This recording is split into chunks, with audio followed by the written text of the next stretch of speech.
বন্ধুরা আপনারা দেখতে পাচ্ছেন আমরা এই বাজারের মধ্যে মাঠের মধ্যে এসেছিলাম ভিডিও করার জন্য। যারা পাট কাটতেছে সেই পাটের ভিডিও, কিন্তু এসে দেখলাম প্রচুর পরিমাণে বৃষ্টি। এই বৃষ্টির মধ্যে ছাতা নিয়ে এসি, কারণ বোকামুখ কাম তো আমরা করি না যে বৃষ্টির মধ্যে ছাতা নিয়ে আসি।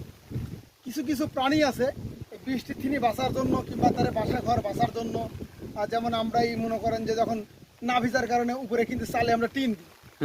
এখন যারা হলুদ বুল্লা, যে বুল্লাগুলো আমরা বলি, হলুদ বুল্লা কিন্তু আছে। কোথায় আছে বুল্লাগুলা তাদের বাসা কিভাবে রক্ষা করে একটু আমরা দেখাবো। দেখেন কি সুন্দর ভাবে সারিবদ্ধ হয়, এই যে তার বাসা যাতে না ভিজে। ওরে বাবা রে বাবা রে, তাদের বাসা যাতে না ভিজে সেই জন্য উপরে কি সুন্দর ভাবে সারিবদ্ধ ভাবে শুয়ে আছে। আসলে নিজের বাসা সবাই প্রোটেক্ট খুব ভালো তো প্রোটেক্ট দেখতে পাচ্ছি।